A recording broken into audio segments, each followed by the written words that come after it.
make long. No. All right. Can you hear me, guys? Yes. Yes. It was down. All right. We're waiting on the jail.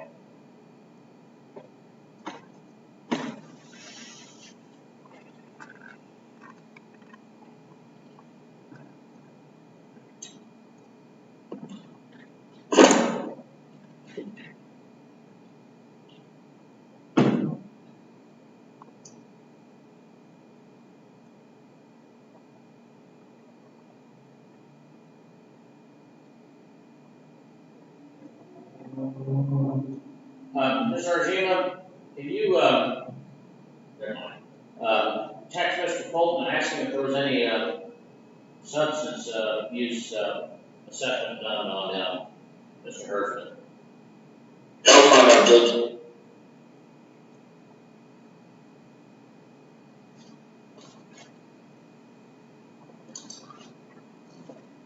I guess any specific order, unless this was a yeah.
Sorry, we have some technical issues, Your Honor. Okay. You're loud and clear now. Is that Hersman? Yes, Nathaniel Hertzman. Is that him? You're Nathaniel Hertzman? Yes, sir. All right, this case number 19 CR 165, State of Ohio versus Nathaniel Hertzman. This hearing is being conducted by Zoom. Mr. Hertzman is appearing from the jail. His attorney is Dennis Kirk. He's appearing from his office. Prosecutor Collins appearing from the state. Mr. Martinez is the president of the application party. Defendant had entered pleading guilty to the aggravated possession of methamphetamine. They given intervention with conviction. There was notice of violation of that file. We had a hearing. He admitted to the violations on the 19th, and the matter was set for disposition today. I did receive the updated report, although I don't see that there was an assessment done for residential treatment. There's an indication there's been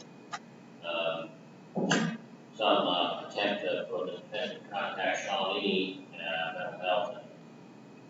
Been able to try to contact him, but unable to make contact with likely because he's incarcerated. All right, Mr. Kirk, you can find a both agree to conducting this hearing virtually rather than being in person in court. Yes, Your Honor, due to the current COVID state, we would agree. Alright, Mr. Urban, that's okay with you? Yes, sir. And Mr. Urban, since we're not in court and you're not sitting next to your attorney, you need to talk to him about anything, let me know. I put two of you in a breakout room where there'll just be two of you talking and no one else will be able to hear you, and no one else will, it won't be recorded, no one will see you or hear you, okay? I understand, Your Honor. Alright, anything from the state regarding sentencing? Your Honor, we would ask the court to place the defendant on community control, noting that this is his first felony conviction. It is a violation of intervention in lieu, and as such, community control is likely appropriate. Thank you. Alright, Mr. Kirk? Thank you, Your Honor. We would also ask for community control. We understand that once the intervention in lieu is terminated, that is the next logical step. So we would ask for community control and whatever treatment the probation department has recommended. Alright, Mr. Herdman, anything you'd like to say? No, sir. One thing, my understanding from the CSI is that there is a warrant for Mr. Herdman out of Sonoma County from an indictment on May 28th. Illegal conveyance, surgery, felony, pickup anywhere in Ohio. Officer, do you know if you have a holder there on the end of Sonoma County? There's an outstanding warrant on it. Give me just a second, Your Honor, and I'll check. Alright, thank you. Alright, Mr. Argina, did Mr. Fulton indicate whether or not there was any assessment done? He hasn't gotten back to me yet, Your Honor. I'm sorry? He hasn't gotten back to me yet. Alright. Well, I normally order those in my standard order, but since this is an ILC, I just assumed that you do it since we're permitting violation. But, I don't have any record. This does say that it should complete treatment, but it doesn't really give anything beyond that. So, alright. Well, Mr. Herdman, the court is going to put you on community control for 3 years as a sentence. And would be required to comply with these conditions. First, you obey all laws of all jurisdictions, conduct yourself in all abiding manner at all times.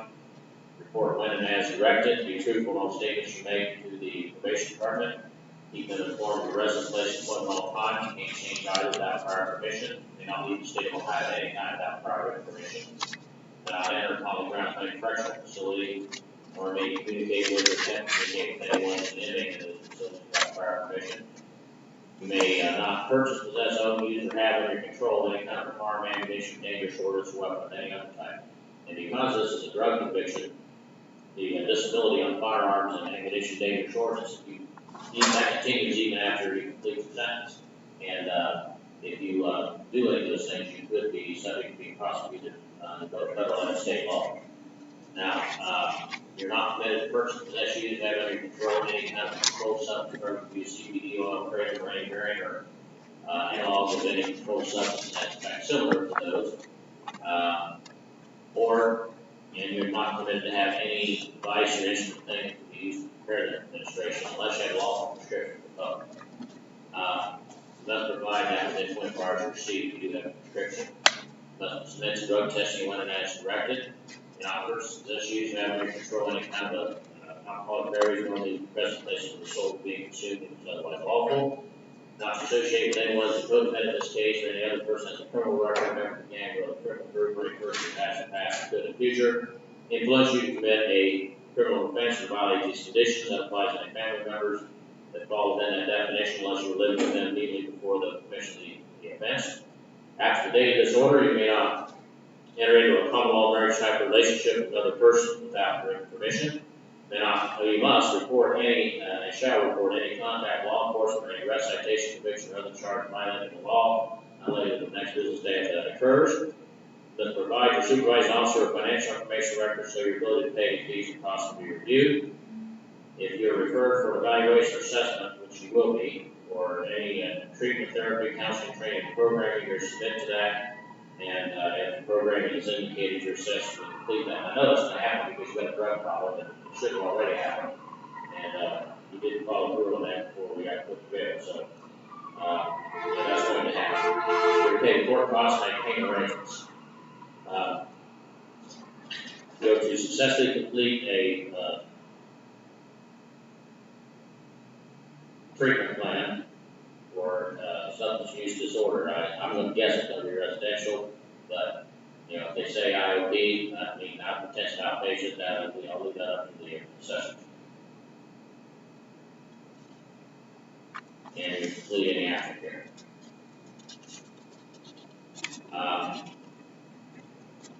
You report to probation immediately upon your release.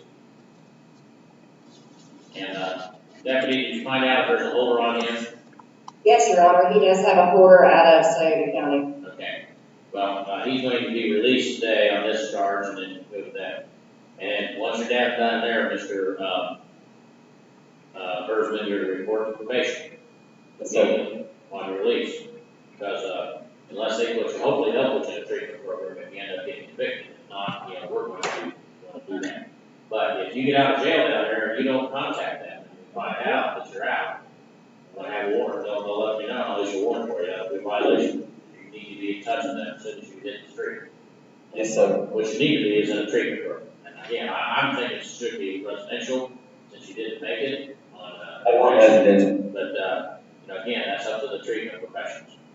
Now, by being placed on community control, you're deemed to have consented to a search without a warrant for person, residence, vehicles owned by you, or used by you, or any other property placed under your control where you're found at any time by any officer of the probation department. Won't be any fine, won't be any license suspension. You will be ordered to pay the court costs as a condition. It's also a subject order. If you don't make arrangements and start making payments, then the clerk will collect active various means, including levying of bank accounts, wages, earnings, or other assets that you may have. If that doesn't collect it, then the court authority you do community service, give you credit for each hour you work, and an hourly rate set with authority each hour you work, and reduce your judgment by that amount until paid in full. Now, in the event that it's alleged you have failed to comply, then a notice of that will be filed in writing with the court, served on you. You'll be held at hearing.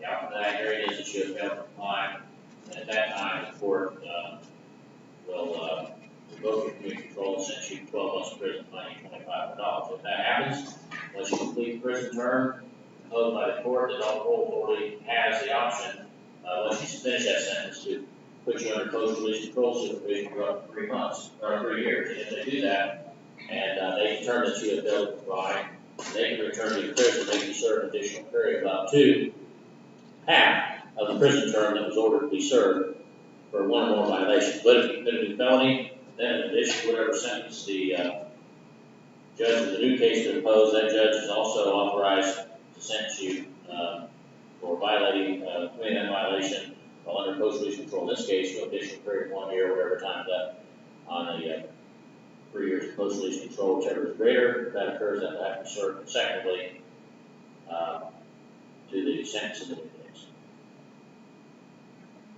All right, so you're ordered discharged from custody in our case. However, there's the holders of the, they will be coming to get you, I assume. And again, if you get out on bond down there, or you go through the case and it's disposed and get released, you report to probation here, you know, immediately. I mean, by the end of business, the day following your release. You understand? Yes, sir. All right, thank you. All right, do you have any others, Mr. Kirk? They're in jail? Yeah, in fact, I have Mr. Murphy. All right, Murphy? Matthew Murphy? All right, three cases. 3 cases, okay. On the record, Murphy. All right, are you Matthew Murphy? Yes, sir. All right, there are 3 cases involving Mr. Murphy, 20 CR 207, 20 CR 267, and 21 CR 89. All State versus Matthew Murphy. The defendant is appearing from the Justice Center. This is a hearing being conducted by Zoom. His attorney is Dennis Kirk. Representing the state is prosecuting attorney Hopper. The defendant is charged in 207, receiving stolen property, and 267 with aggravated possession of methamphetamine, possession of drugs, 2 counts, and aggravated possession of drugs. And in 89, he's charged with failure to appear. All right, and I think this is the final pre-trial, at least, on the, earlier two cases. Actually, on all three, I believe. All right, so, is discovery complete? It is from the state. Mr. Clerk? It is from us as well, filed our reciprocals this morning in the other two cases. And there are no pending motions? Not at this time. The state and I have continued to discuss the case, and they did make an adjustment to the plea offer, which I took out to him this morning. He would like some time to think about that. I explained to him the court's 2-week rule, and he wants me to come out and see him. And I'm going to be out of the office next week, but when I return, so that we can discuss possible resolution. Well, the problem with that is, if you're out next week, I'm out the following week. And so, I think our 2 weeks starts or ends on the 28th of September. I think our jury trial is October 12th. oh, I thought it was a September jury trial. No, you're right. Okay, well, then we're good. All right. Okay. All right, good. All right. Anything further than council? No. All right, thank you. All right, who else is there? Travis Carter. Is that yours too, Mr. Kirk? Nope. Ms. Barger. Barber says, Mr. Kirk, or Barber, your case? Yeah. All right. She's still there? Who we get, Your Honor? I didn't hear Travis Carter. you.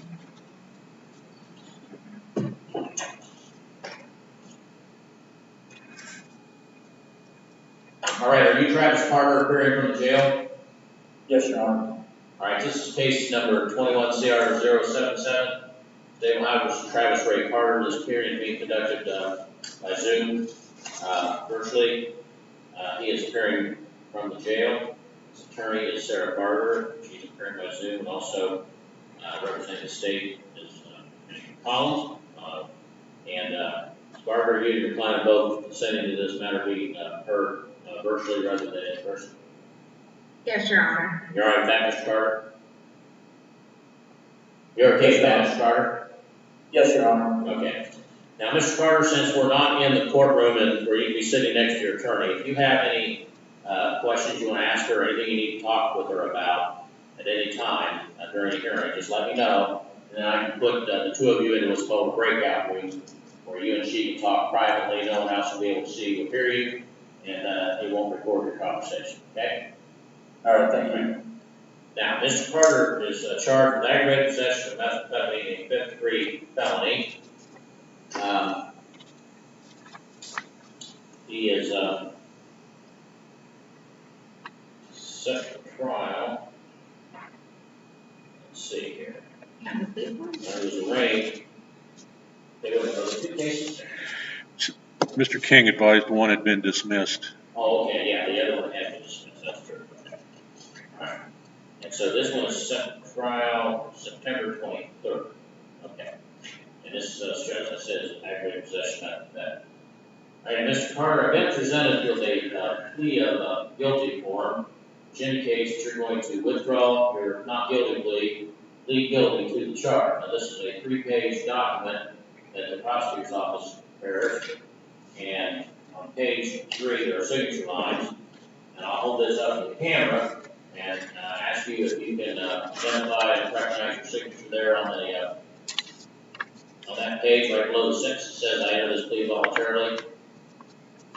Yes, Your Honor, that's my signature. Okay. And it indicates that you signed it today, is that earlier this morning? Yes, sir. And when you signed it, was Mr. Kirk with you to go over with you and explain it to you? Ms. Barger. Yes, my attorney was present with me. Mr. Kirk, I mean, okay. Ms. Barger. Ms. Barber, Your Mr. Honor. Barber, sorry, I'm trying to do too many things here at once. All right. Now, the agreement states on page 1, Mr. Carter, that you are going to withdraw your not guilty plea, plead guilty to aggravated possession of methamphetamine, a 5th-degree felony under 2925.11 Ohio Revised Code. It further states that you understand that the maximum penalty for that could be 12 months in prison. If a prison term is imposed, the minimum would be 6. Could be a fine of up to $2,500, and could also be a license suspension of 6 months to 5 years. Do you understand that? Yes, Your Honor. Now, are you facing any felony charges in any other jurisdiction at this time? No, I'm not. I'm actually sentenced to a halfway house in Claremont County. Okay, so you're on community control then on another charge out of Claremont County? Yes, Your Honor, the same charge that's here. Alright, and what halfway house are you at? Turtle Creek. They're wanting to send me to Turtle Creek. Okay. Yes. Alright, do you have a bed date over there? No, I'm just waiting a bed. Okay. Alright. Now, under the law, in the event at some point in time you should be sentenced to prison in both counties, in both cases, those sentences could be ordered to be served consecutively, meaning one after the other. You understand that? Yes, Your Honor. Okay. Now, under the law, if you are sentenced to prison and serve a prison term, once you complete the term set by the court, the adult parole authority in this case has the option, once you complete that term, puts you under post-release control for a period of up to 3 years. They don't have to do it, they can, but if they do, then you will be supervised in the terms they set by a parole officer. And if during that period of time they determine that you have failed to comply, they have the authority to return you to prison, make you serve a sanction for that, a violation of up to, in this case, 1/2 of whatever prison term is imposed for one or more violations, that would be the tax. However, if you committed a felony while you're in post-release control supervision, then in addition to whatever sentence the judge in this case imposed upon you, the judge could also sentence you in this case to an additional period of 1 year, whatever time is left on that period of post-release control for committing that new offense under PRC. And if that occurs, that would have to be served consecutively sentence in the new case. Do you understand that? Yes, Your Honor. Right now, under the Constitution, you're, I'm sorry, not there yet. Under the law, I'm not required to sentence you to prison for this offense. I can impose what are called non-prisoner committing control sanctions. That means that instead of going to prison, you put under the supervision of a probation officer on a term set by the court for a period of up to 5 years. And if during that period of time the probation department felt that you were not compliant, they would file a written notice of that to the court, serve a copy on you, and you would be entitled to have a hearing and be represented by an attorney at that hearing. And if the outcome of that hearing was that you failed to comply, then at that time the court would revoke commitment control, sentence you to prison for 12 months, fine you to $2,500. Do you understand that? Yes, Your Honor. Right now, under the Constitution, I'm sorry, we still need to hit this.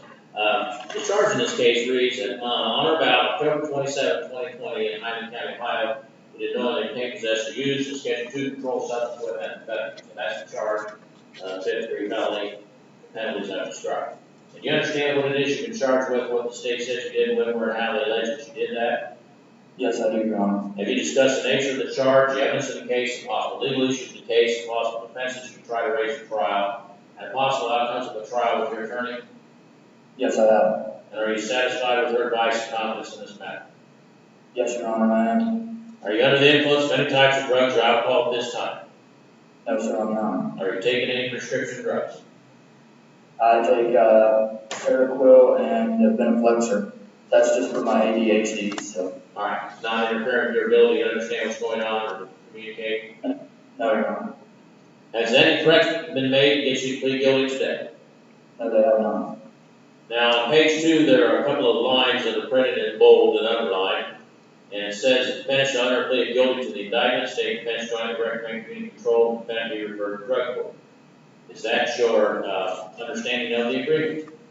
Yes, Your Honor. Has anyone promised you anything other than that to get you to plead guilty here today?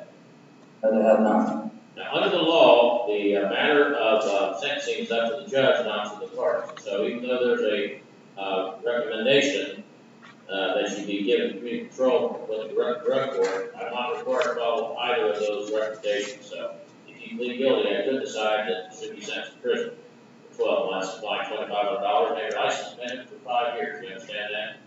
Yes, I do, Your Honor. All right. Now, you have certain constitutional rights to misunderstand the court and accept pleading guilty from you. First of all, you have a right to have an attorney, and Ms. Barber was appointed to represent you. That wasn't simply for the purpose of working the case out, but to provide any defense that might be available to you under the law that you wish to provide. So, if you decide you don't want to plead guilty, she'll still represent you through the trial if that's what you want. Do you understand that? Yes, I do. Under the Constitution, you have the right to have a jury trial on this matter, in which 12 people will be selected from a group of citizens that reside in this county, summoned for jury duty under your trial. After they were selected, the evidence to be presented, they will be instructed on the law. And then they would deliberate, and that jury would then have to decide by unanimous verdict, meaning all 12 have to agree on whether or not to say prove your guilt or prove beyond reasonable doubt. Now, if you did not want to have a jury trial, but you did not want to testify either way, which means give up providing your right to have a jury trial, in that case, you have to hold a court or bench trial, meaning the judge would be the one to hear the evidence instead of the jury. The judge would apply the law, the judge would decide whether or not to say prove your guilt or prove beyond reasonable doubt. You understand that? Yes, I do, Your Honor. Alright, under the Constitution, you have a right to confront witnesses against you and cross-examine them for your attorney. What that means is the witnesses against you have to come into court and testify in front of you, your attorney, and anyone else present. After the prosecutor is done asking questions, your attorney asks questions. That's called cross-examination. The purpose of that is to bring out evidence that helps your side of the case. You understand that? Yes, I do, Your Honor. Alright, under the Constitution, you have a right to use the power of the court to compel or force witnesses to come forward and testify for you, like the same. So, if you have witnesses you're not certain going to put in voluntarily, you request court orders called subpoena, and force those witnesses to come to court to compel to testify for one of them, because they didn't want to be here. It's the same way the state's witnesses were required to come to court to testify against you. Do you understand that? Yes, I do. Right under the Constitution, you have a privilege against self-incrimination, which means you cannot be forced to give evidence in this matter at any time, including trial. So no one can ever make a testify. The prosecutor can, the judge can. You decide, and if you decide not to testify, the fact that you did not testify, and I'll be using against you in any way by any person at any time in case, no one's even not talk about it, except in one situation, that is if there's a jury trial, you don't testify. The judge instructs the jury that because that's your right, they cannot consider it for any purpose. Do you understand that? Yes, I do, Your Honor. You know, under the Constitution, you presume innocent until proven guilty by the state and every essential unlawful offense charge. That means that the burden of proof is not on you to try to show you're not guilty, the burden is upon the state to prove that you are. In fact, at trial, you don't even have to put on any evidence. You may, but you're not required to. Whether you do or not, the burden of proof will remain upon the state of Ohio to prove your guilt on every essential unlawful offense charge by proof beyond reasonable doubt, which is the highest burden of proof that's known under the law. Do you understand that? Yes, Your Honor. And now originally, you entered a plea not guilty, which denied the allegations, denied you committed any crime, and it exercised or revokes all the rights I just described. If you change your plea today from not guilty to guilty, that is the opposite of not guilty. The guilty plea admits allegations that the indictment has their crime, that you committed that crime. And that plea gives up all the rights that I just described for you today, except the right to have an attorney. You always have a right to have an attorney no matter which plea. With that exception, your plea of guilty gives up the right to have a jury or court trial. Gives up the run witnesses against you and cross-examine your attorney. Which gives up the right to use the power of the court to compel or force witnesses to be in court to testify for you, the same as the state. It wage gives up for privilege against self-incrimination because you're the one saying you're guilty, that's what you can find you guilty. Wage gives up for presumption of innocence because if you say you're guilty, the state's not required to prove you're guilty. It also suggests you be sentenced immediately by the court. And finally, the wage gives up any right to file an appeal that you think you may have had up to this point in the case. Now, should I sentence you to maximum sentence under other limited circumstances, the appeal would be filed. That would have to be filed in 30 days, and your sentencing entry would be filed. Do you understand all that? Yes, I do, Your Honor. And are you a U.S. citizen? Yes, I am. And do you have any license or certificate from any state agency for any kind of an occupation or profession that requires a state license? No, I do not. Okay. Now, do you have any questions about the charge and possible penalties? No, Your Honor, no. You understand it? Yes, I do. Do you have any questions about the plea agreement? No, sir. You understand it? Yes, sir. Any questions about the plea of, or your constitutional rights, I should say? No, Your You Honor. understand those? Yes, sir. Do you have any questions about the plea of guilty, what it means, what will happen if you enter that plea here today? No, I do not. You understand that? Yes, sir. Is there anything you need to speak to your attorney about before we go any further? No, Your Honor. That is, it's your decision to withdraw your not guilty plea, plead guilty to the charge pursuant to the terms of this written plea agreement that you just went over. Yes, sir, it is. Then as to the charge which alleges on or about October 27, 2020 in this county, he did knowingly obtain, possess, or use of Schedule 2 controlled substance with methamphetamine in violation of Section 29.5.11. Ohio Vice Code, fifth degree felony, carrying possible prison term between 6 to 12 months, fine of up to $2,500 with possible license by suspension of 6 months to 5 years out of your plea. I plead guilty. All right, the court finds that on this day, open court, defendant applies all his constitutional rights made in knowing self and voluntary waiver of the same pursuant to Article 11. Please accept the court file. Defendant is found guilty of the offense, a fifth-degree felony is charged. Court will refer the matter to the probation department for pre-sentence report and also to the drug court docket for evaluation. We'll set the sentencing date for October 6th at 9 a.m. Are you being held in our jail on our charge now? Yes, Your Honor. So were you released from Warren County? They released me from Claremont County to come here and Or Claremont? get discharged. Yes, Your Honor. All right. But you don't know when they haven't given you any indication when the bed date's going to be available? No, I was the only person waiting to go to Turtle Creek when I was there last night. Okay. Well, in the event that Mr. Barber, you might see if you can touch base with them or talk to the patient, but in the event that that opens up for him, we can probably have him release you there. So, Your Honor, Ms. Sturgill is looking into that. Tanya Sturgill's looking into getting him a bed somewhere else other than Turtle Creek. She's working on coordinating with the Claremont County Probation Department. okay. Well, that would be the preference if you're going to be drug court. So, okay. Thank you. Judge, could you tell the jail supervisor to get those email and log sheets when those guys are being released out of there? Okay. So All right. Who is this like? this will be Likens, yes, sir.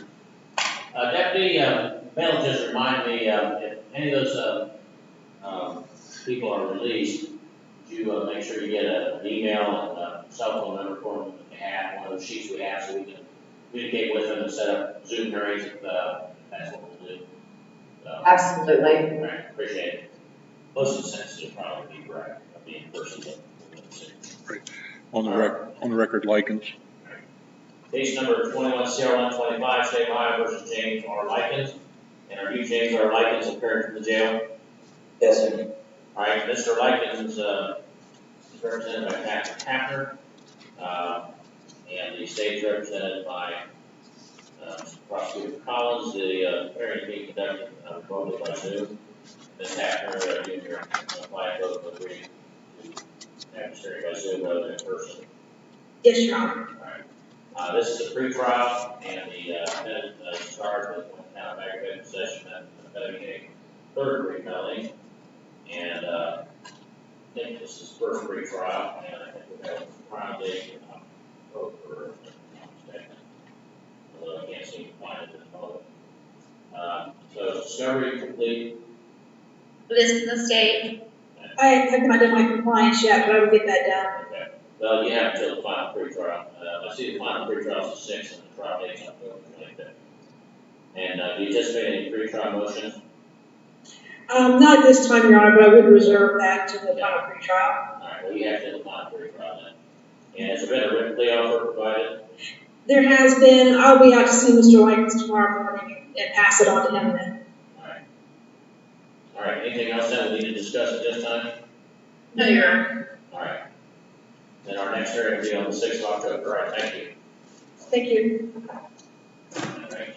Brian Clemens? Yes. Yeah. No, he is at Good afternoon, Judge. Cincinnati. Should be there loaded I think in. we have somebody here. Okay, they just signed off, so that's the last one to jail. Okay, yeah, Right. we're done with the jail. All right. Byron. Brian Clemens on the screen, it has Brian in the lower left-hand corner. Yes, Your Honor. All right. Case number 21CR134, State of Ohio versus Brian Clemens II. His attorney is Chelsea Penzika, and the state's represented by the prosecuting attorney Andy Collins. This hearing being conducted by Zoom, the pretrial being conducted by Zoom. Mr. Clemens is charged with a co-defendant in with a counts of aggravated trafficking, and counts of aggravated possession, and a forfeiture. This is a first pretrial, final pretrial set on October 6th, and trial date is October 25. That's see. I see that the state provided bill particulars and a compliance with discovery, Monday. You received those, Ms. Manzi? I have, Judge, and I've spoken with Mr. King, and I haven't talked to the other prosecutor yet, but we have received everything. I don't think anything's missing at all. Mr. Bliley and I just got out of trial, so we haven't gotten a chance to go through everything just yet and go over it with our clients, but we have received everything by way of discovery. All right. All right, your discovery will be due by the time of pretrial. Do you anticipate any pretrial motions? Not at this time, Judge. All right, they're also due by the time of pretrial. And has been a written plea offer provided?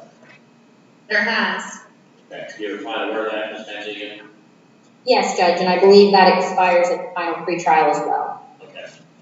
Yes. All right, anything else to discuss at this time? Not from the state, Your Honor. All Not right. from the, Okay, then, final pretrial will be the 6th of October, that most likely will be by Zoom as well, Mr. Clemens, so make sure you stay in touch with the probation department. Thank you. All right, Caitlin Owens? I'm here.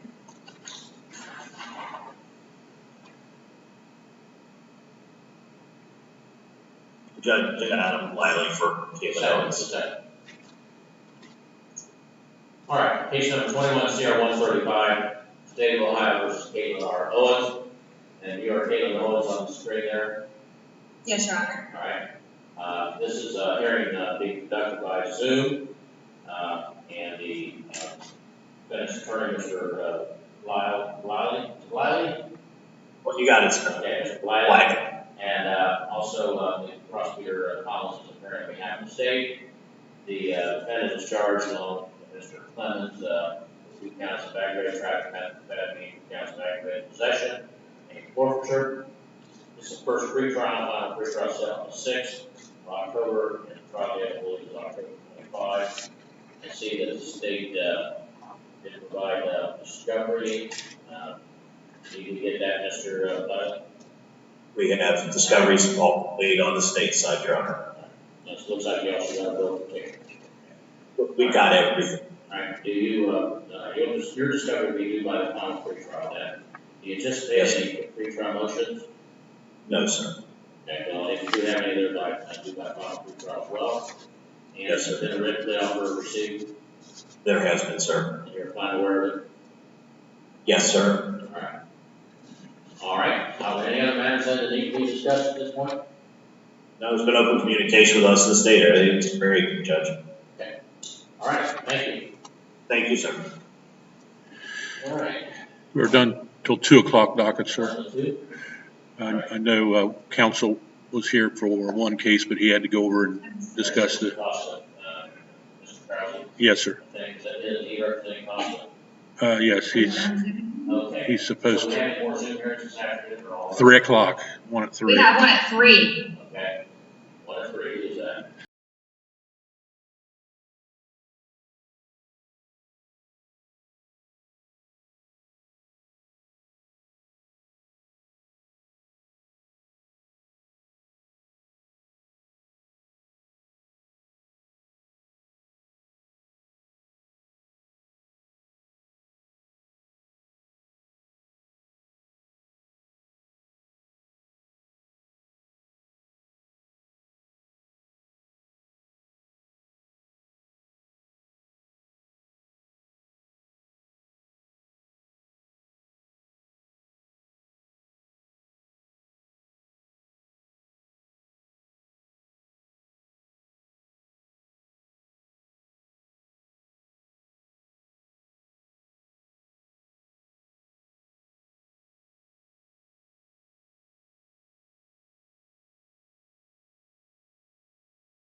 Case number 21 CR 113, State of Ohio versus Joshua Cross.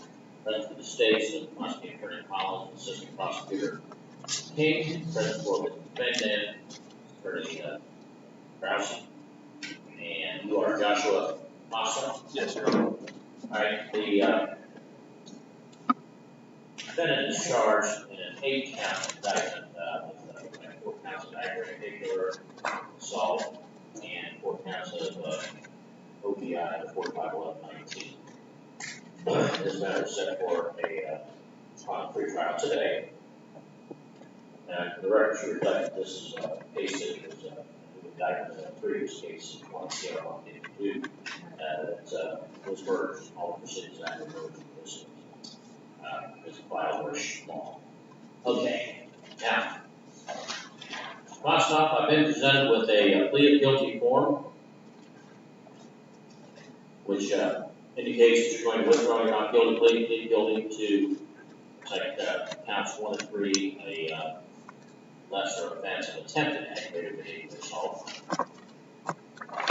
And this is a 3-page form that the prosecutor's office prepares from the form they have on their computer, and then they put in the information that's relevant to your case. On page 3, there are signature lines, and there's one paragraph at the top of page 3, and then right below that there's a sentence that says, I entered this plea voluntarily. And immediately below that there's a line under which the printed signature of the defendant, and there's a signature that appears to be Joshua Awesome. And is that your signature I'm looking at? Yes, Your Honor. All right, and did you just sign this here this afternoon? Yes, Your Honor.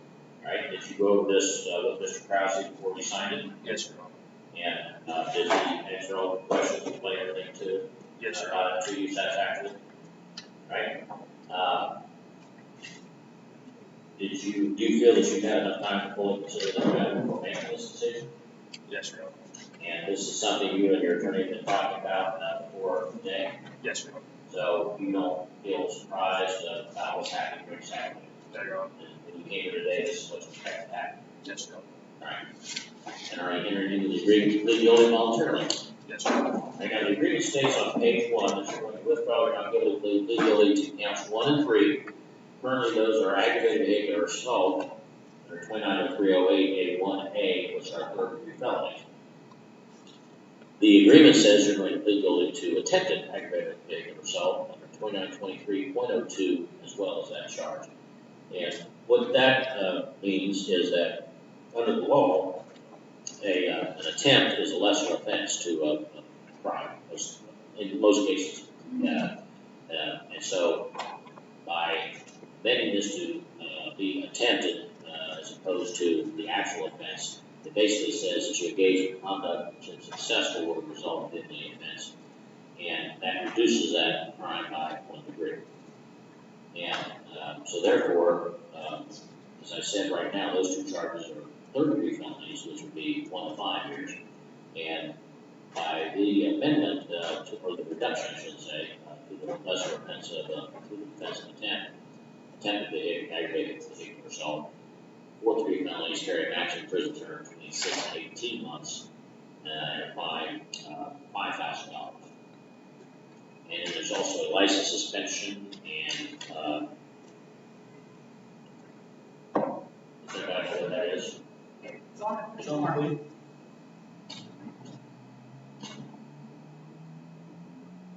It's not on the plea form. Judge, on the front where it says possible penalties. Oh, I'm sorry, okay, yeah, I was looking at the agreement, okay, I'm sorry. 2 to 10 years, all right, that's the class, I forgot what class that is, but then that's the suspension, 2 to 10 years. And is that mandatory? Yeah, I thought it was, so that would have to be imposed. On the other penalties are possible, they're not mandatory, but that one is mandatory. You understand that? Yes, sir. Okay. Now, under the law, if you're convicted of both of these offenses and sentenced to prison, sentences will be ordered to serve consecutively, one after the other. That means the potential maximum penalty for these 2 offenses are 36 months in prison, fine $10,000, and a license suspension, 2 years on each charge. You understand that? Yes, Your Honor. Other than these 2 charges, Mr. Costa, are you facing any felony charges anywhere else? No, Your Honor. Are you currently on probation, community control, parole, or post-release control for a felony in any jurisdiction? No, Your Honor. Just All Highland right, County. all right. Just Highland County. Yeah, that's just pre-trial supervision. Okay. Now, under the law, if you are convicted and if you are sentenced to prison, then once you complete the term imposed by the court, it is possible the adult parole authority might choose what's called post-release control supervision for a period of up to 3 years. They don't have to, it's optional, but they make that decision on the court. And if they do, you'll be supervised under the terms they set for a period of up to 3 years by a parole officer. And during that period of time, they determine that you have failed to comply, that they could return you to prison even though you served the entire term ordered by the court for an additional period of up to 9 months for one violation, but there is a cap or a limit of half of whatever prison term is imposed on all violations. But if you commit the felony, then in addition to whatever sentence the judge will do for imposed on you, that judge is also authorized to sentence you in this case to an additional period of 1 year for every time done on the period of post-release control term is greater. That occurs, that has to be served consecutively with the sentence in the case. You understand that? Yes, Your Honor. All right. Now, not required by law to sentence you to prison, you can impose community control, which is probation. And what that means is instead of going to prison, you would be supervised on a term set by the court by a probation department, the county probation department, for up to 5 years. If during that period of time that you were under supervision, the probation department felt that you were not compliant, they would have to file a written notice that with the court, serve a copy on you, then the court would have a hearing, and you would be probably represented by counsel. And if the outcome of that hearing was that you had failed to comply, then at that time, the court could revoke your community control and then sentence you to 36 months, fine you $10,000. You understand that? Yes, Your Honor. All right, now the amended charge, well, actually, I'm going to say amended is used, and I'll read what the charges are, and I'll play the intent. I believe they're the same.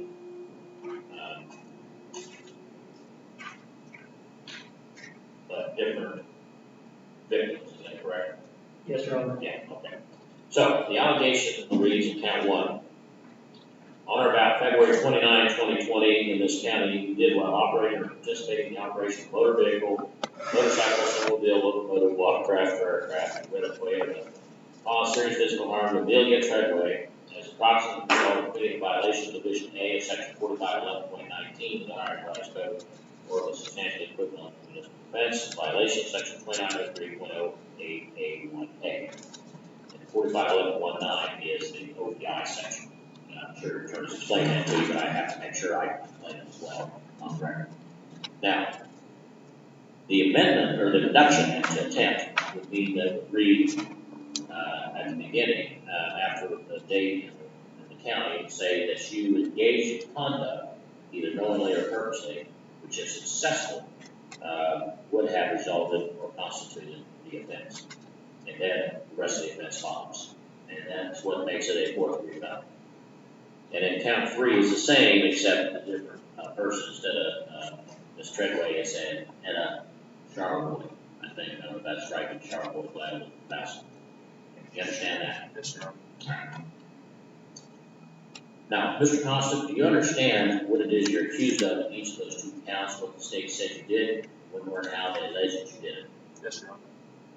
You discussed the nature of these charges, the evidence in the case, possible legal issues in the case, possible defenses you try to raise at trial, possible outcomes of a trial with your attorney. Yes, Your Honor. Are you satisfied with this advice and comments in this matter? Yes, Your Honor. Are you under the influence of any types of drugs or alcohol at this time? No, Your Honor. Are you taking any prescription drugs? No, Your Honor.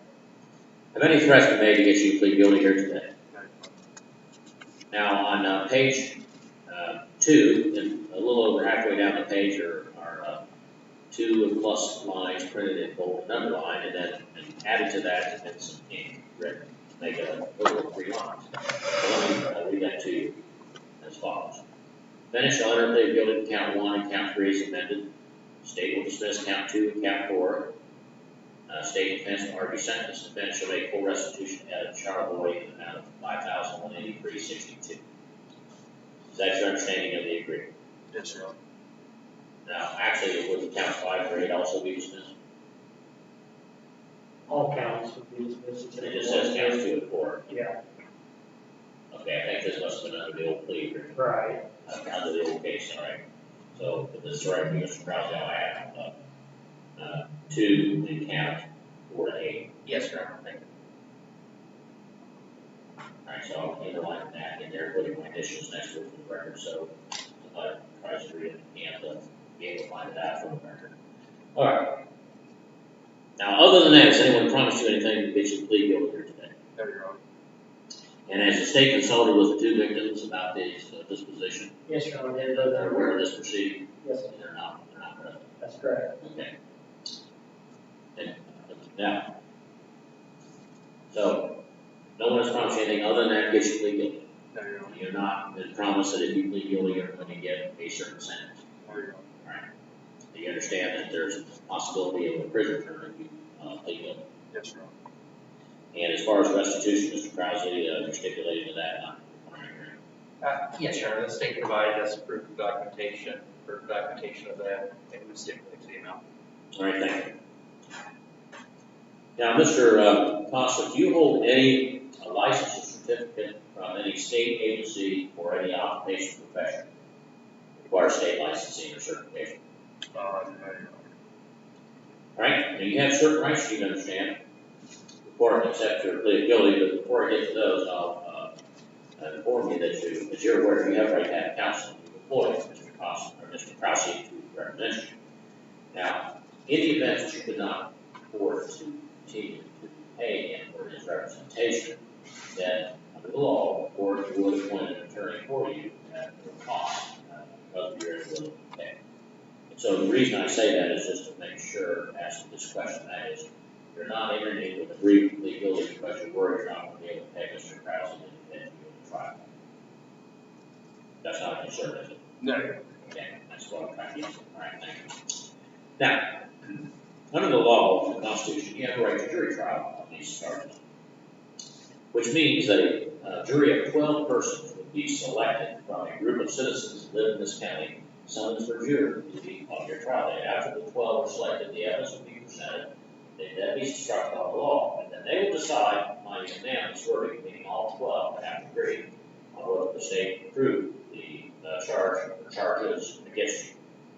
Now, if you didn't want to have jury trial, but you didn't want to plead guilty, you could waive in writing, which means to give up your right to have a jury trial. And in that case, you would have what's called a court or bench trial, meaning the judge would be going to hear the evidence, the judge would apply the law, and the judge would decide whether or not the state proved your guilt by proof beyond a doubt. Do you understand that? Yes, sir. Now, under the Constitution, you have a right to confront witnesses against you in open court and to have your attorney cross-examine. So what that means is a witness against you have to come into court and testify in front of you and your attorney and anyone else that may be present.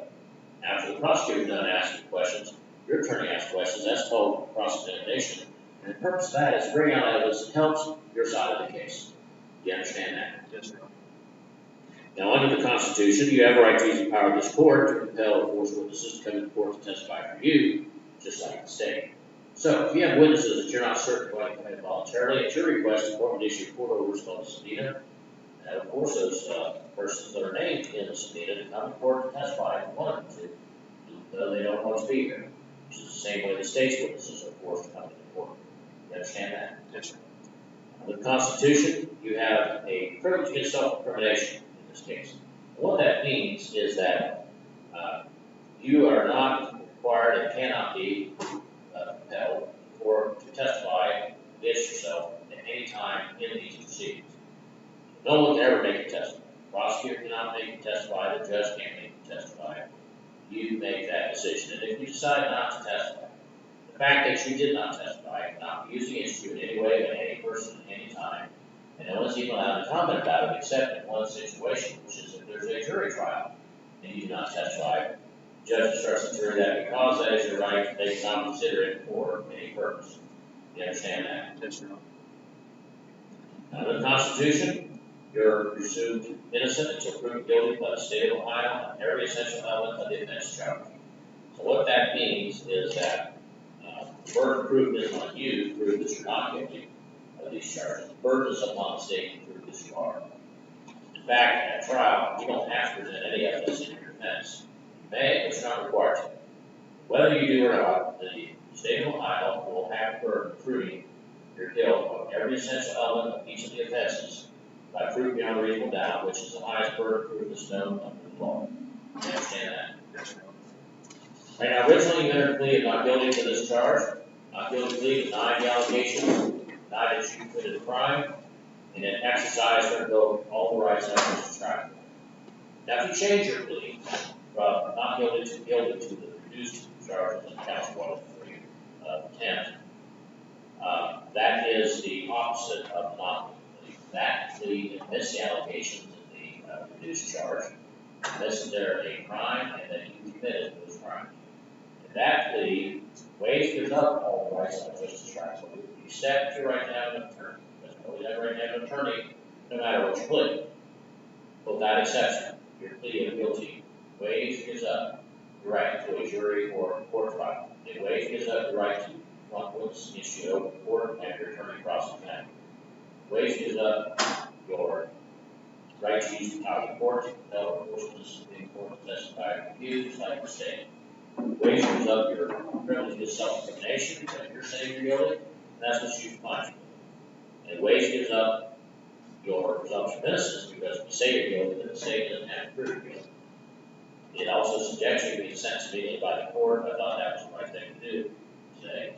And finally, it waives up all any alleged right to appeal, any alleged violation of your rights you feel could have occurred up until this point in the case.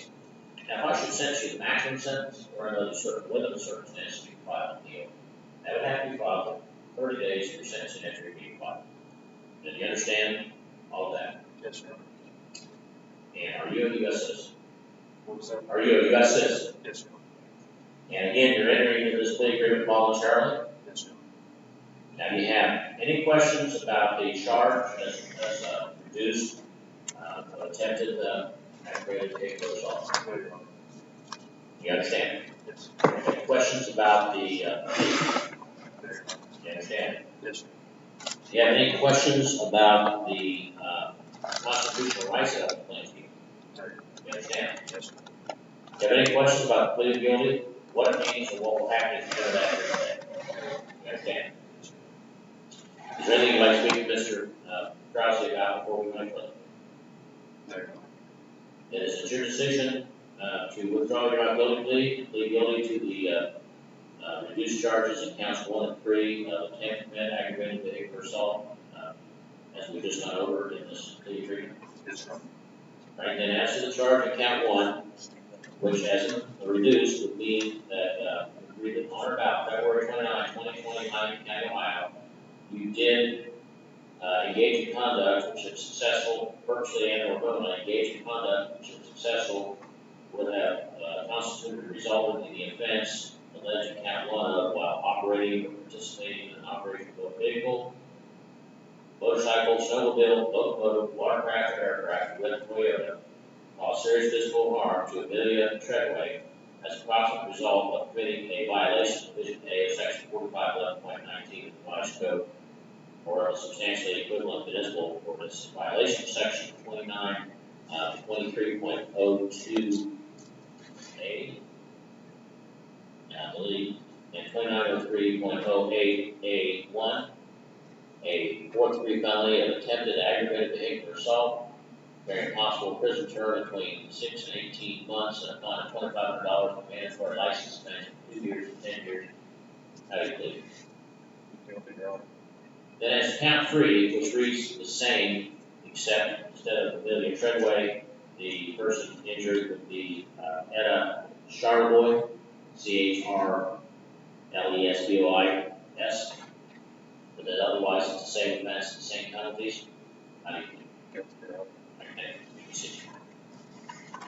Right, court finds on this date, open court, defendants advised all his constitutional rights made a knowing, intelligent, voluntary waiver of the same pursuant to Rule 11. Please accept the order filed. Defendants found guilty of the reduced charges in counts 1 and 3 of attempt to commit aggravated vehicular assault. Counts 2 and 4 through 8 are dismissed. The court orders a pre-sentence investigation. Also include a assessment for any substance use issues or mental health assessments, or mental health as determined by the probation department. While we continue, sentencing date set for October 6th. Mr. Krause, are you there that day? If I may check, Your Honor. Yes, okay.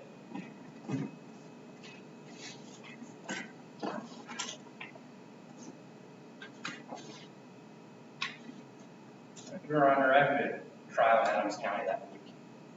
Okay. But the next week, any day but the 12th is available. Actually, the 11th, 13th, 14th. Okay.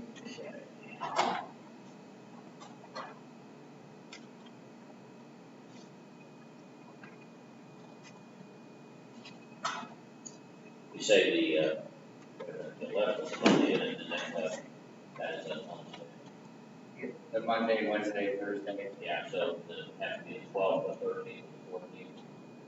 The 13th, Your Honor. Alright, that's a Wednesday afternoon, at first cross on Tuesday, but I'd say 3 o'clock.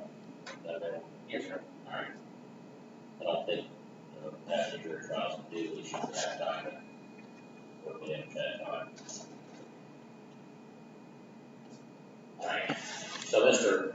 Costa, you need to go down to the office, or get right there and see him, about indeed to meet with the PSI officer, which is Mr. Fulton, for, he'll prepare the pre-sentence report, and you can give you the information so you can, prepare the report.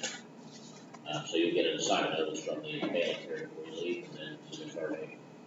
Anything further, counsel? No, Your Honor. Alright, thank you.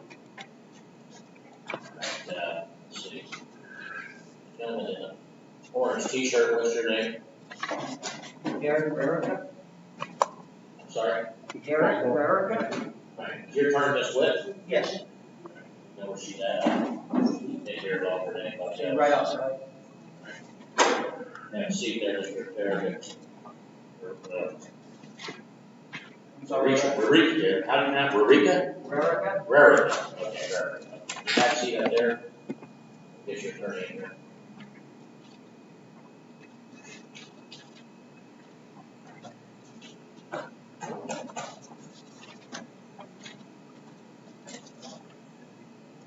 Get that thing from the DRC on the. I got that last week, Judge.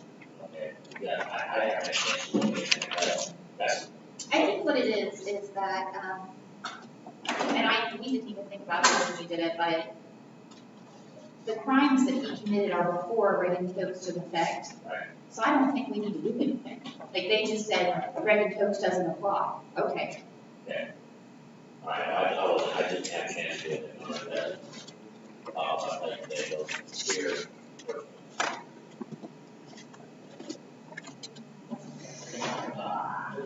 Yeah.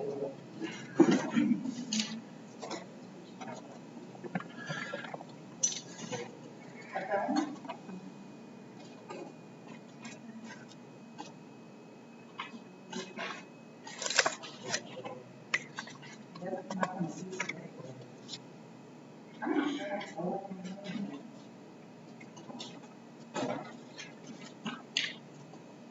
All right, case number 21, CR 111, State of Ohio versus Derek. President of the State's Prosecuting Attorney Collins, Assistant Prosecutor King, present on behalf of the defendant is Attorney Daniel Witt, and you are Derek Rarica. Yes, sir. All right, Mr. Rarica is charged with aggravated possession of methamphetamine, fifth degree felony. This is a final pretrial and first pretrial, final pretrial set for 9/22, and trial jury set for 10/12. Now, I've been presented with a motion for intervention, conviction, and with the clerk said the questions have been completed. They have, Judge. Inslip just advised us that her client's previously been convicted of a felony, which doesn't show up on a CCH, or we would not have offered intervention in lieu.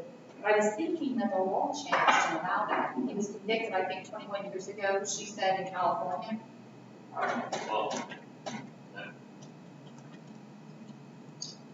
Well, let's go ahead and proceed with the motion for investigate law before background act. It's been 21 years ago.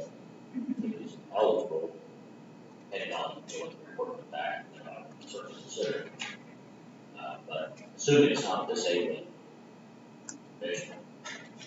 And So, well, I haven't looked at the changes on that. I thought that one of the changes was that even if he was previously been convicted of a felony, he could still do it. I think you're right on that, but again, I haven't looked at it recently. That was just in, is that hospital one thing?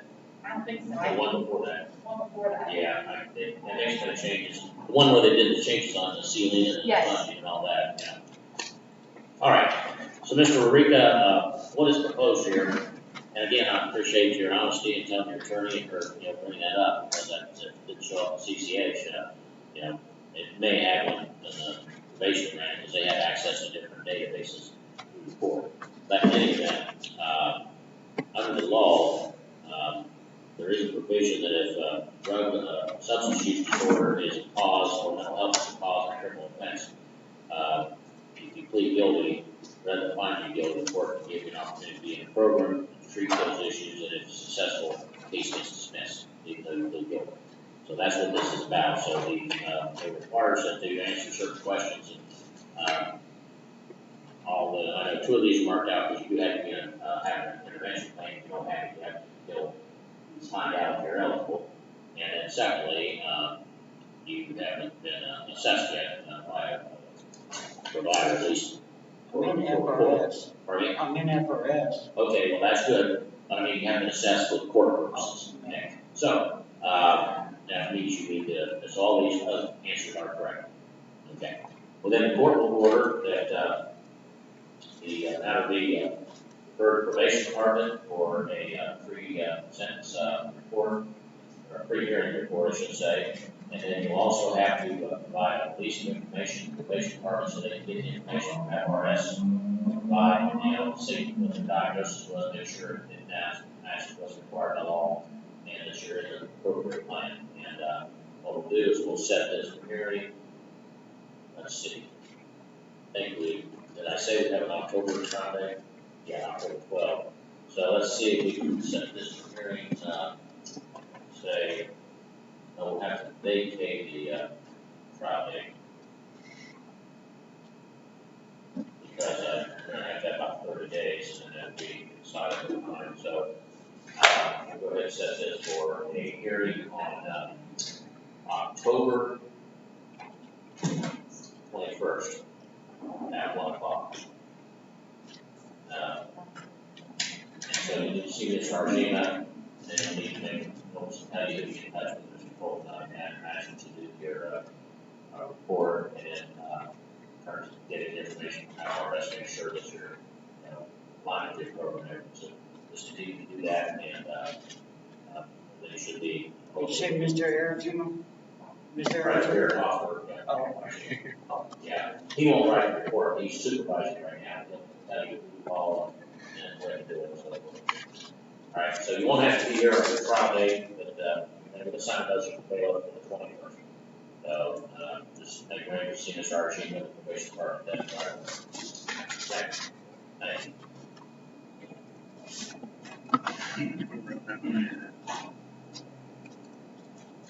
What you have is Charles Miller. Charles Miller. And he is not here. Oh, okay, wait a minute, let me get one record.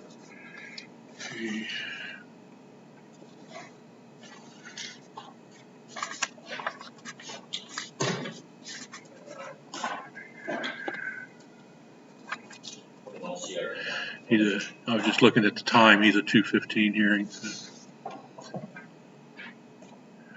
Only record, Miller. Case number 21 CR 120, State of Ohio versus Charles E. Miller Jr., present for the state, prosecuting attorney Collins, assistant prosecutor King, present for the defendant's attorney Danielle Witt. Defendant is not present. Matter was set, I think, at 2 o'clock, it's now 2:29 or so, 2:22 actually, according to the computer. Ms. Witt, do you have any information about Mr. Miller's whereabouts? Yes, Your Honor. My office received a fax this morning, where it looks like he was tested positive for COVID. Would you like a copy of this? No, if you're reading that to me, I'll accept your, I don't want to put that stuff in the record, so. I mean, it's in the record, I mean, personal information, so he is in quarantine, or is he Yes. hospitalized? Yes, as far as I know. As far as I know, it's just quarantine. Quarantine, okay, all right. Well, and the court will continue due to the availability of the defendant. And there is one other matter, Your Honor, I have to address. I learned before I came over here that I represented his children as guardian ad litem in legal custody case that was completed in June of 2020. I was the guardian ad litem in legal custody, legal counsel for his kids. All right, well, I think that there's, I mean, there's not a conflict now, I don't think it's not actual. Does he have custody, or what's the situation with the children? No, legal custody was granted to grandparents. Okay, so that is over. Yes. Well, that's something, I guess, I don't think it's an actual conflict unless he's uncomfortable with it.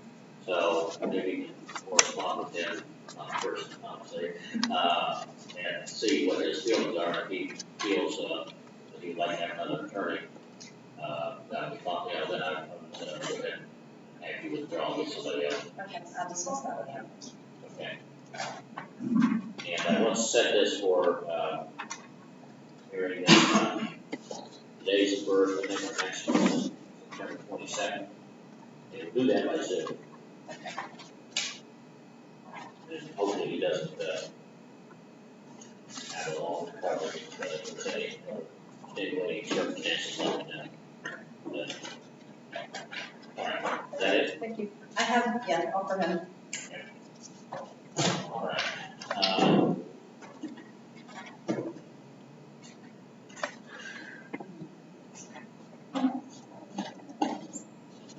Okay, Donna Hughes.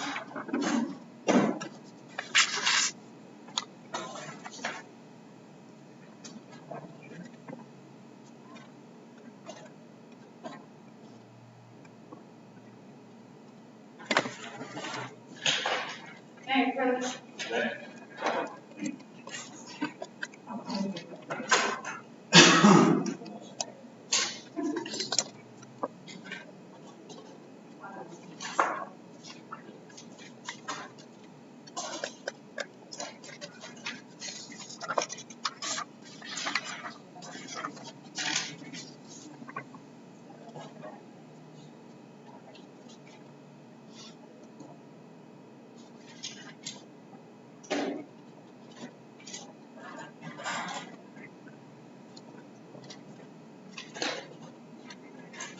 All right, case number 21 CR 030, State of Ohio versus Donna E. Hughes. Present for the state, prosecuting attorney Collins, assistant prosecutor King. Present for the defendant, attorney Sarah Barber. Are you Donna E. Hughes? Yes, Your Honor. And this Hughes is charged with grand theft of motor vehicle by deception, a fourth degree felony. This is the final pre-trial. Trial is set for September 23rd. I have been presented with a plea of guilty form, Ms. Hughes, which indicates you're going to withdraw your not guilty plea guilty to the charge. And this is a 3-page form the prosecutor's office prepares and puts any information about your case. Page 3, there are signature lines, and I'm near the top, at the top of the page, there's the ending of the paragraph, and then a sentence that says, I enter this plea voluntarily. And immediately below that, there's a signature dependent, what appears to me to be Donna Hughes. And is that your signature I'm looking at? Yes, Your Honor. And when did you sign this document? Today. All right, when you signed it, did you understand it's an agreement to plead guilty, which means there's not going to be a trial, and the next step in your case would be a sentencing hearing? Yes, Your Honor. And is this something that you would consider might happen before you got here today? Yes. You can tell talking with Ms. Carter about it? Yes, Your Honor. And have you had enough time to fully consider this matter before making this decision? Yes, Your Honor. And are you entering into this agreement to plead guilty voluntarily? Yes, Your Honor. Now, the agreement states that you're going to withdraw your not guilty plea guilty to the charge of grand theft of motor vehicle by deception under section 2913.02A3 of fourth degree felony. Further states that you understand that the maximum prison term for that could be 18 months, the minimum would be 6. If a prison term is imposed, it could be a fine of $5,000. Do you understand that? Yes, Your Honor. Are you facing any felony charges anywhere else? I don't think so. Okay, well, I'm hoping no. Yes, she is, Your Honor. Okay, where? Clinton County. Oh, okay. Well, if you are convicted of felonies in both counties and sentenced to prison on both charges, they could be served, the sentences would be ordered to be served consecutively, meaning one after the other. So you get 2 sentences instead of 1. Do you understand that? Yes. Okay. Under the law, well, let me back up. Are you on probation now, or community control, or parole, or post-release control? I'm on probation. I can even see Mr. Eric. Okay, well, that's how this case, that's pre-trial. I mean, for a case in which you've been found guilty. Oh, no. Felony. Okay.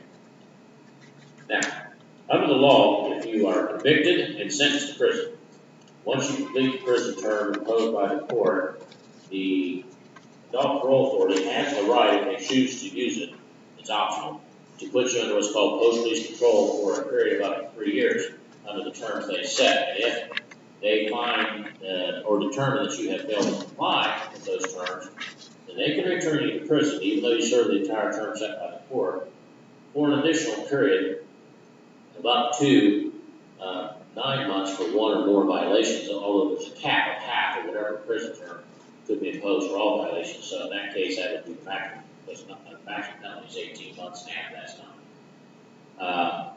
But if you commit a new felony while you're under post-release control, then in addition, whatever sentence would be imposed by the judge in the new case, the judge will sentence you, in this case, just to an additional period of 1 year, or whatever time's left in that period of post-release control, for committing the offense while under post-release control supervision.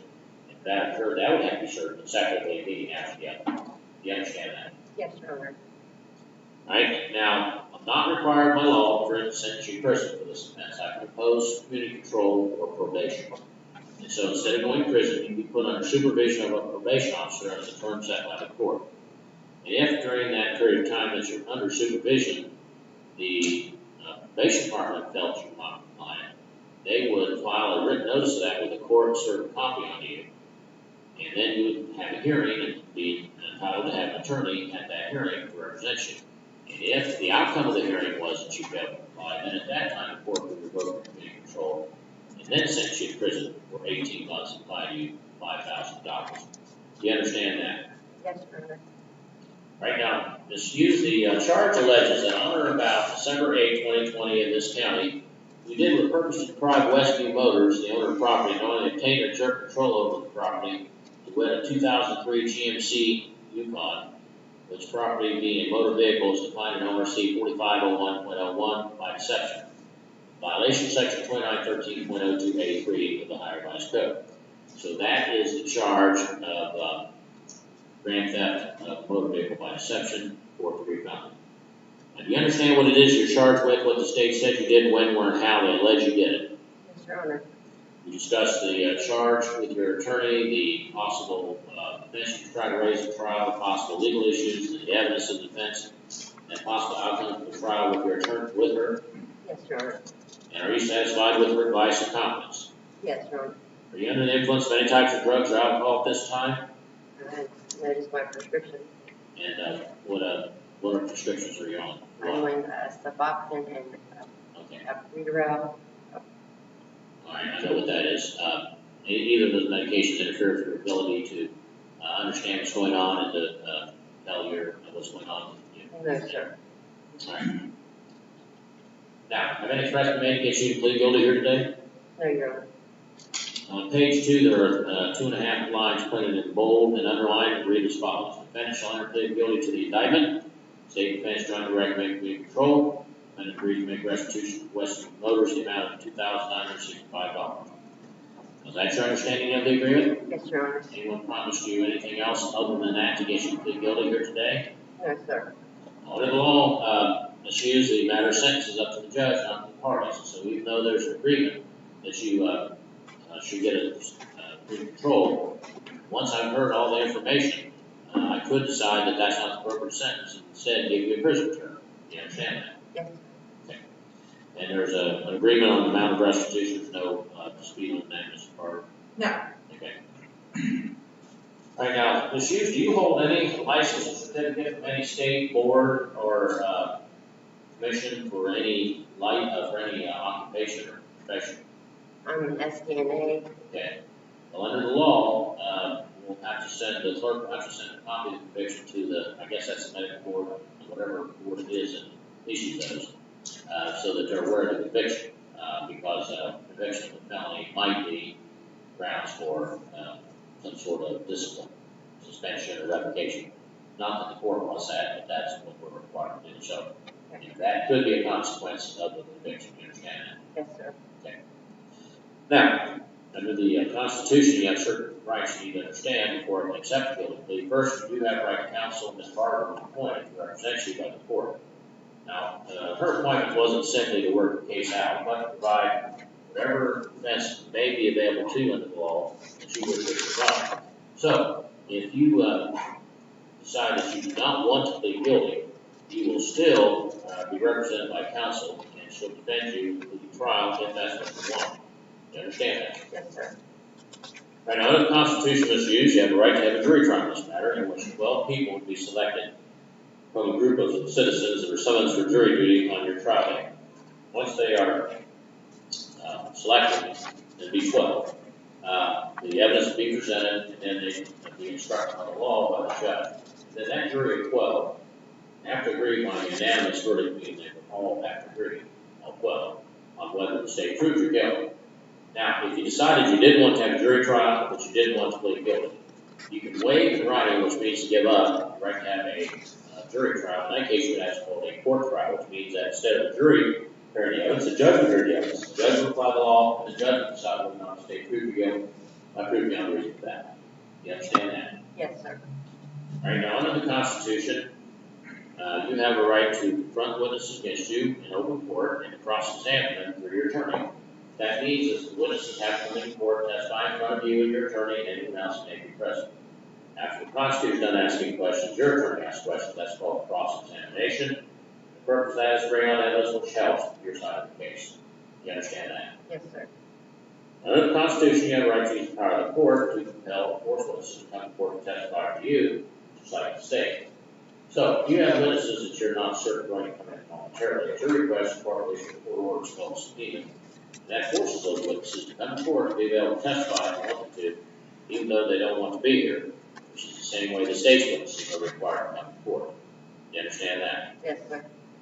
Right now, under the Constitution, you have a privilege against self-incrimination, which means you cannot be forced to give evidence or testify in this matter at any time, including trial. No one can ever make you testify. The prosecutor can't, the judge can't, you make that decision. If you decide not to testify, the fact that you did not testify cannot be used against you in any way by any person at any time in the proceedings. And in fact, no one's even allowed to talk about it. Except one situation, which is if there's a jury trial and you don't testify.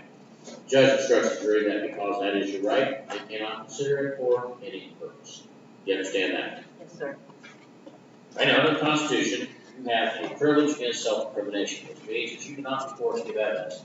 That you are presumed innocent of this charge. So proven guilty by the state of Ohio on every essential element of the defense charge. So what that means is that the burden of proof is on you to prove you're not guilty.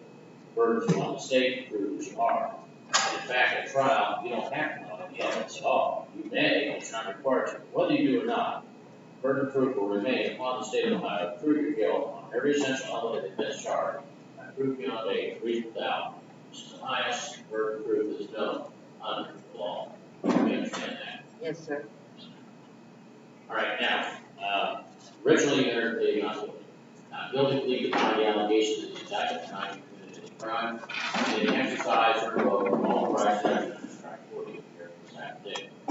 Now, if you change your plea, not guilty, guilty, that is a complete opposite of not guilty. But the guilty plea will admit the allegations in the indictment and there are crimes that you committed that crime.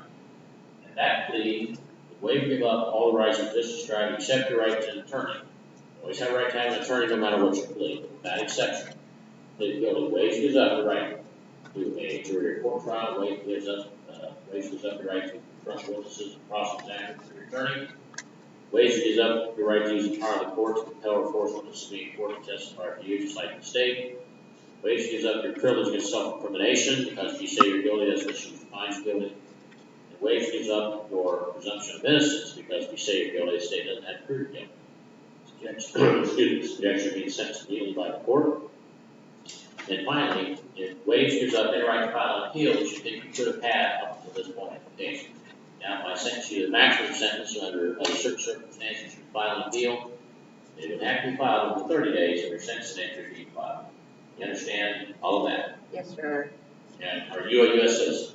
Yes, sir. And you're entering into this plea voluntarily? Yes, sir. And you have any questions at all about the charge and possible penalty? No, sir. Do you understand? Yes, sir. Any questions about the plea? No, sir. You understand? Yes, sir. Any questions about the constitutional rights I've explained? No, sir. You understand? Yes, sir.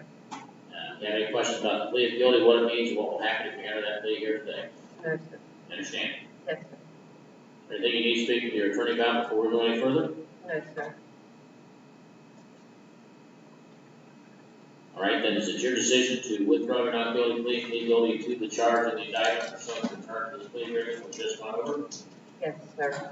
All right, then as to the charge which alleges on or about December 8, 2020, in Highland County, Ohio, you did with purpose to deprive Westview Motors, the owner of property, knowing and obtain and exert control over said property, to wit a 2003 GMC Yukon, property being a motor vehicle as defined in ORC section 4501.01 by deception, violation of section 2913.02A3, Higher Revised Code, the charge of grand theft of a motor vehicle by deception, 4th degree felony, very possible prison term between 6 and 18 months and fine $5,000.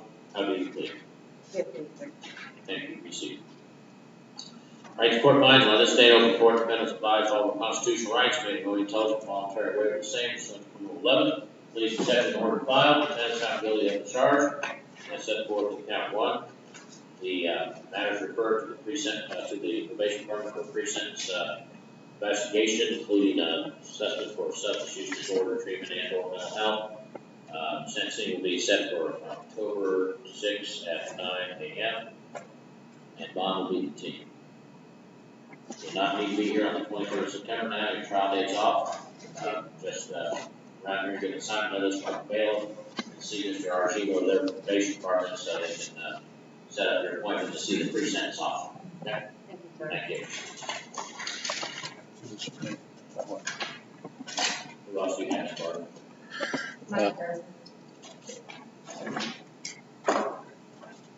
Okay, Michael Harrison.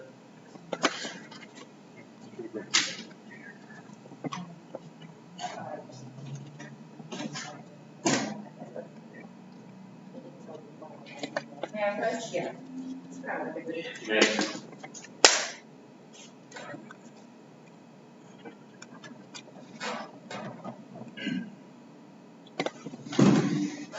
Case number 21 CR 116, Dale Ohio versus Michael Harrison.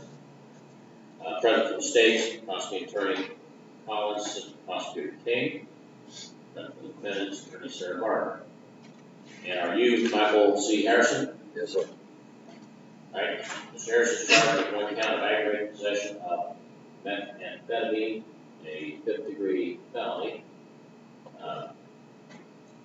This is pre-trial. Here. First pre-trial. Pre-trial set for the 22nd, and trial set for October 14th. Now, I've been presented with a stipulated questions for their eventual conviction. See that have you filed a motion yet, Ms. Carter? No, Your Honor, I apologize, the motion has not been filed. I have filed by the end of the day before. All right, that's great. So, what this is, Mr. Harrison, is a program that provides that someone who was that pleads guilty to a charge, instead of being found guilty, can be given the opportunity to go into a treatment program, and if they completely successfully comply with certain conditions, then their charge is dismissed, even though they're not guilty, they don't have to felony record, so that's a big advantage to you. Good opportunity for you. But it does require you to be in a treatment program. You see there, you haven't seen another chance, it looks like. There's that program, so that is a qualified program. But she'll file her motion, and these stipulated questions are the answers, all the answers on here, correct? Except those that are marked out. Yes, sir. Okay, all right. The court then will order that there be an investigation prepared and assessment, and you'll have to sign a release form for the probation department to get the information from another chance. I'm very familiar with that. They'll provide that to you, and that should qualify you as long as you're still compliant at the time your case comes up. So, you'll need to see where people left, looks like. It's in the health department. Down there, okay. So you're gonna get your assignment notice from mail. The hearing will be October the 6th at 11 a.m. So get your assignment notice from the bailiff, and you don't have to be here on the 23rd. Let's see, 22nd next week. You don't have to be here for that. And then see Mr. R.G. Mack in the hallway. He'll have you get an appointment to see Mr. Fulton for the hearing. All right. Thank you.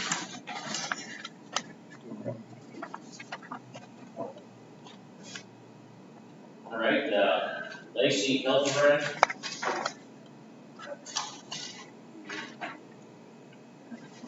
Yeah, I'll get it in a second.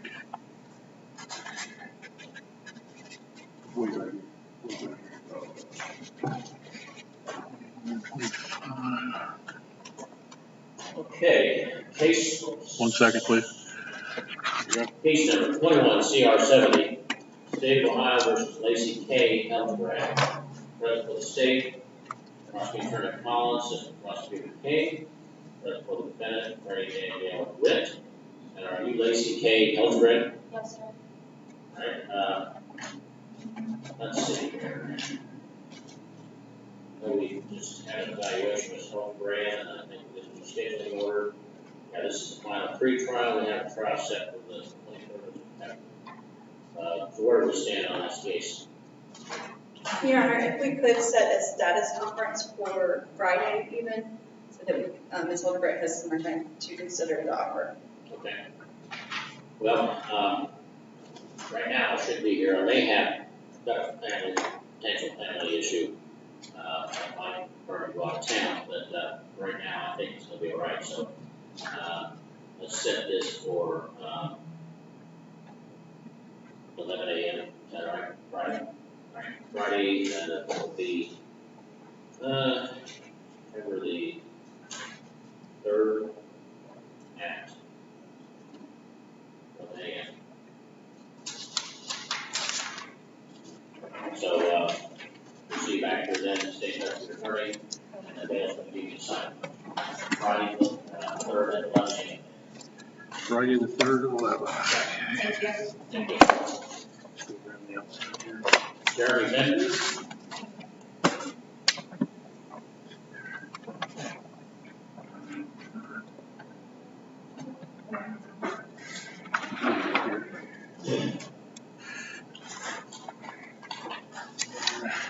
I did read the information for consultation earlier, sorry about that. Okay. 21 or 20 CR 81. Case number 20 CR 81, State of Ohio versus Jeremy P. Bender. President of the state, Prosecutor Attorney Collins, Assistant Prosecutor King. President on behalf of the defendant, Attorney Kirk. And Mr. Bender is not present. I have a fax from the Probation Department which indicates that He has failed to report more pretrial supervision for defendant. He was arraigned on the 13th and was told to report. Mr. Kirk, have you had any communication with him at all? I have not heard from him at all. Alright. Okay, well, the court will order cages to issue. And, we'll enact status until such time as he is brought back. Alright, thank you. Thank you, Your Honor. Obviously, right now, the other days are the 6th and the 25th of October, so we'll, we'll leave those on in case he gets picked out that month. Even Ross County, back in Ross County, we won't get it forever again. If it's a year's line, it's fine. Yeah, back in my day, it was Pike County. I can still remember Jim Beatty, who was the chief deputy, they never did arrest those people. It was one of the Warren boys, the older generation Warrens. And they lived down on what was the name of that road? It was a road where it was lined with heathens, mostly Warrens and their associates. And so Beatty said, I know right where the hell he is. He said, I'm just going to get him. And I said, we better call him back up. He said, oh, they won't send me in. He said, I'll be all right. So he went down there, he called him and told him. They said, you can't go down there by yourself. He said, we won't even go down there unless we have about 6 or 8 guys. But he said, well, I'm going down. So he went in there, and he went up there with about 10 of them there, he said, and he just went up and said, you know, I think it was Dewey, but not Dewey. Anyway, he said, get your ass in my car. So he came up, surrendered. Everybody stood there. He said, I have a hand on my gun, put the cuffs on him, threw him in the car, and took him out of there. So, but I didn't know Ross County was going to be that bad. Ross County won't serve papers for us or anything. They don't do anything. Well, there's been a big change since, what's his name now? See, this is the color purple sheriff, isn't it? Yeah, color purple. Well, he's been sheriff for a while. I'll tell you that, He's been there, I think, 2 terms and maybe 3. it's been bad though for a long, I mean, I was in juvenile court, I remember subpoenaing somebody from Ross County for a trial downstairs. And I called and said, like, no, did you serve? Did you even try? No, but the trial's not till September 8th.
we will get this, okay. Okay. Yeah, this is someone at 3 o'clock. Patty's- So we're using the same invitation.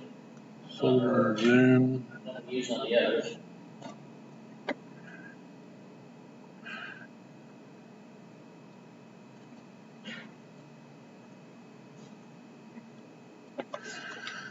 Recording stopped.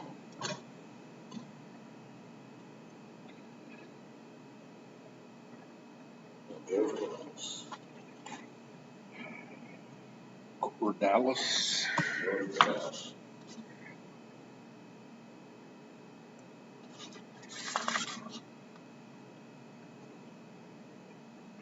That's 13 Zooms today.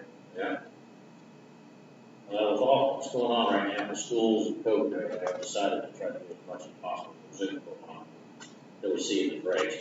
My mistake. Is Greenville back in session? 14 Zooms. Yeah, they're back in session, but she canceled everything after school clear through Friday. Including football? Yeah. I know they canceled Friday. Well, Leesburg is in the same situation. The first 5 games they can win, and she's canceled 2 of them. Well, Hillsborough, I know they said they had a whole bunch of people out. They had a lot of kids in quarantine. Yeah, I Heather. understand they canceled school last Friday. Yeah. They couldn't get enough staff. They get whole subs. They had too many. Heather was over here earlier. She said that Davis was in the elementary and said they were thinking about canceling Friday and then go through all the fair week and then see what happened. But I tell you what, it's scary when you see 6,000 new cases a day in Ohio. Well, this Delta, I mean, it's kicking ass. I mean, it's bad. And, you know, there's been breakthrough infections. You know, generally speaking, the people that are vaccinated, if they do get it, they're not, you know, terribly ill, but, you know, still pretty bad.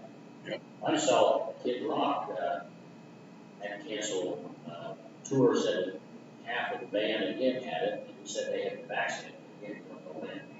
You know, if you get vaccinated, and still had it, already had it. So Ryan Hughes used to be a deputy out Yeah, he died.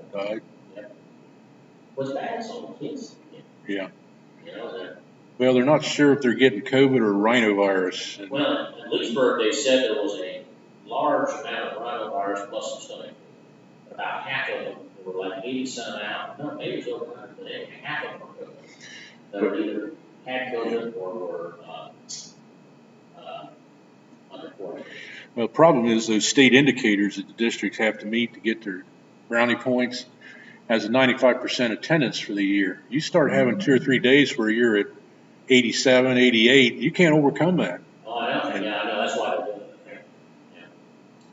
I heard that Tim Detweiler got a personal call from Mike DeWine ripping him for shutting down. Said, we're trying to keep schools open and you do something stupid like that.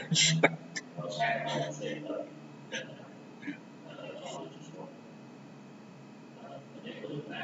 Recording in progress. All right, first on there.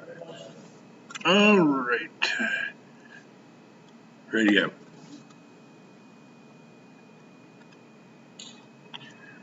Okay, can you hear me okay? I can't hear you. Okay. Case number 21CR115, State of Ohio versus Patty A. Sullivan. And this hearing is being conducted by Zoom. You're Patty Sullivan there with Mr. Cordalis? Yes, sir. All right. And the prosecuting attorney, Annie Collins, is also appearing by Zoom. This Sullivan has been charged in a 5-count indictment, 2 counts of theft, 3 counts of forgery.